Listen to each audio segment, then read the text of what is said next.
स्वामी जी, अगला प्रश्न डॉक्टर इंदु गोयल जी का है। क्या कुंडलिनी जागरण ऊर्जा का सैक्रोक्रेनियल ओवरफ्लो ऑफ एनर्जी है, जिसमें पैरासिम्पैथेटिक नर्वस सिस्टम के द्वारा शांति का एहसास होता है? डॉक्टर का सवाल है। डॉक्टरी शब्द आएंगे, मेडिकल टर्म्स कठिन कठिन, तो मैं सरल भाषा में कह दे रहा हूँ। आपने बिल्कुल ठीक बात पकड़ी है। सैक्रोक्रेनियल ओवरफ्लो ऑफ एनर्जी का मतलब होता है नीचे से, जिसको हम योग की भाषा में मूलाधार कह रहे हैं, वहाँ से ऊपर की तरफ, सिर की तरफ ऊर्जा का ऊर्ध्वगमन। तो कुंडलिनी जागरण को मेडिकल टर्मिनोलॉजी में इस प्रकार कह सकते हैं, बिल्कुल ठीक। और आपने जो पैरासिम्पैथेटिक नर्वस सिस्टम की बात कही, तो मैं सभी मित्रों को बता दूं, सब लोगों को ये वाली बात शायद समझ नहीं आती होगी। योगियों के 3 शब्द तो आपने सुने होंगे, इंगला पिंगला और सुषुम्ना नाड़ी। ठीक वैसे ही हमारे भीतर भी जो करस्पॉन्डिंग पॉइंट्स हैं हमारे फिजिकल बॉडी में, sympathetic nervous system, parasympathetic nervous system और सेंट्रल नर्वस सिस्टम, ये ठीक करस्पॉन्डिंग है न्यूरोलॉजी के हिसाब से। इसमें जो सिंपैथेटिक नर्वस सिस्टम है, इसका काम है उत्तेजना पैदा करना, और पैरासिम्पैथेटिक इसका ठीक उल्टा है, वो शांति पैदा करता है। और दोनों की जरूरत है। समझो आप जंगल में जा रहे हैं और शेर ने आक्रमण कर दिया, अभी जरूरत है कि आपका सिंपैथेटिक नर्वस सिस्टम स्टिमुलेट हो जाए, अभी आपकी हार्ट बीट तेजी से हो जाए, सांस तेजी से चलने लगे, हृदय की धड़कन तेज हो जाए, ब्लड प्रेशर बढ़ जाए, मांसपेशियों में ज़्यादा खून पहुंचे, क्योंकि आपको भागना है, दौड़ना है, वृक्ष पर चढ़ना है, कुछ करना है शेर से बचने के लिए। आपको इमीडिएट एक्शन में आना होगा। जैसे आप धीरे धीरे सांस ले रहे थे टहलते हुए, इससे काम नहीं चलेगा। वो धीरे धीरे हृदय धड़क रहा था, अभी ये पर्याप्त नहीं है। मांसपेशियों में जो खून जा रहा था वो पर्याप्त नहीं, बहुत ज़्यादा चाहिए, जान खतरे में है। तो सिंपैथेटिक नर्वस सिस्टम स्टिमुलेट हो जाएगा ताकि आप अपनी जान बचा सकें। उत्तेजना, एक्साइटमेंट पैदा हुआ, आप एक्शन में आए। जब एक बार आप पेड़ पर चढ़ गए, जब आप सुरक्षित महसूस करने लगे, थोड़ी देर में शेर गुर्राता हुआ वापस लौट गया, तब पैरासिम्पैथेटिक नर्वस सिस्टम काम में आएगा। अभी सिंपैथेटिक सिस्टम वापस सो जाएगा, उसकी ज़रूरत नहीं है। उसने जो हार्मोन्स और एंडोक्राइन ग्लैंड से छुड़वाए थे, जो न्यूरोट्रांसमीटर्स रिलीज किए थे, अब उसका ठीक विपरीत पैरासिम्पैथेटिक नर्वस सिस्टम करेगा। अब आप आराम से ऊपर गहरी सांस लेंगे, चैन की सांस जिसको कहते हैं ना, चैन की बंसी बजाएंगे, हृदय की धड़कन वापस नॉर्मल पर जाएगी, नॉर्मल से भी थोड़ी कम हो जाएगी, ब्लड प्रेशर नॉर्मल से भी कम हो जाएगा। अभी आपको रिलैक्सेशन की ज़रूरत है, एक शांति का एहसास होगा। तो हमारे फिजिकल बॉडी में ये 2 सिस्टम है, एक दूसरे के विपरीत, दोनों की ज़रूरत पड़ती है। हाँ, आज के युग में क्या हुआ है, ये तो जंगल की कहानी मैंने कही, अब तो हम जंगल में रहते हैं, हम शहरों में रहते हैं। यहाँ पे मुसीबत ये है कि जिस ऑफिस में आप नौकरी कर रहे हैं, वहाँ पे आपका बॉस सामने ही बैठा है, ग्लास चैम्बर में से आपको देख रहा है। करीब करीब ऐसा हो गया कि शेर के सामने बकरियों को बांध दिया गया है और उनको वहीं रहना मजबूरी है।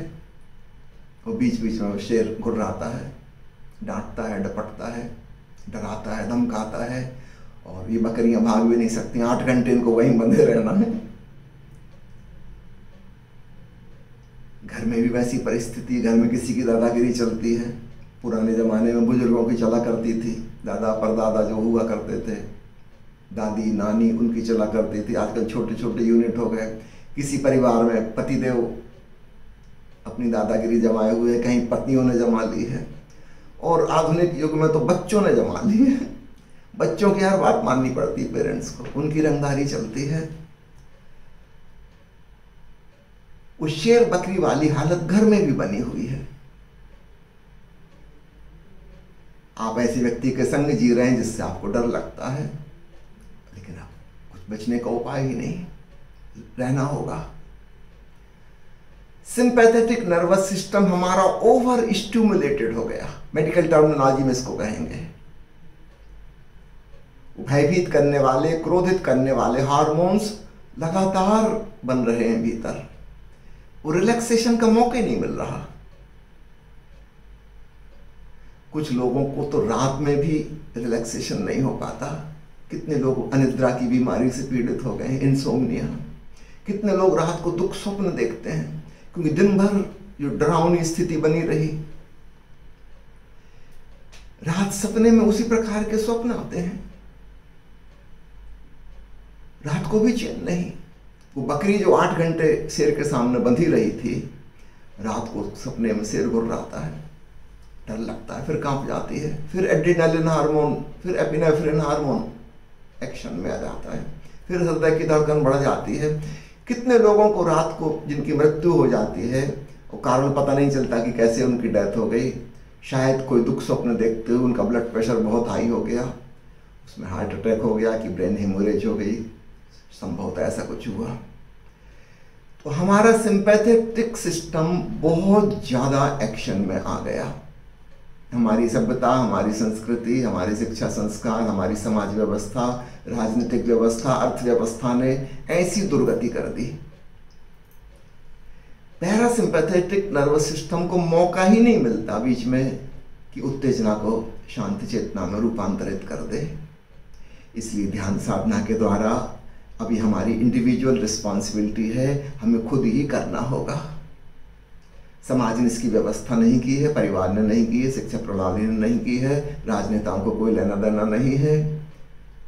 तो आपकी जिंदगी है, आपको तय करना होगा कि आप शांत होना चाहती हो, क्या आप अपने भीतर डूबकर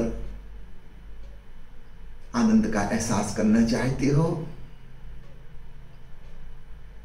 तो फिर ध्यान में डूबकर कुंडलिनी को जागृत करके इस पैरासिम्पैथेटिक नर्वस सिस्टम को मौका दो, ताकि वह शांति का एहसास घटित हो सके। तो ये कठिन कठिन शब्द है, सब लोगों को शायद समझ में नहीं आए हो, चिंता मत कीजिए। पुरानी भाषा में इनको इंगला पिंगला नाड़ी कहते थे, सूर्य और चंद्र नाड़ी भी कहते थे। ये दोनों तरफ बाएं और दाएं नाक के स्वर हैं और बीच में एक सुषुम्ना नाड़ी है। तो जिसको हम कुंडलिनी जागरण कह रहे हैं, वह वास्तव में पैरासिम्पैथेटिक नर्वस सिस्टम का स्टिमुलेशन नहीं, बल्कि सेंट्रल नर्वस सिस्टम पे काम करता है। वो सुषुम्ना नाड़ी पे काम करता है। हाँ, उसमें लेफ्ट और राइट दोनों का बैलेंस हो जाता है, एक संतुलन सध जाता है और परम शांति की अवस्था उपलब्ध होती है।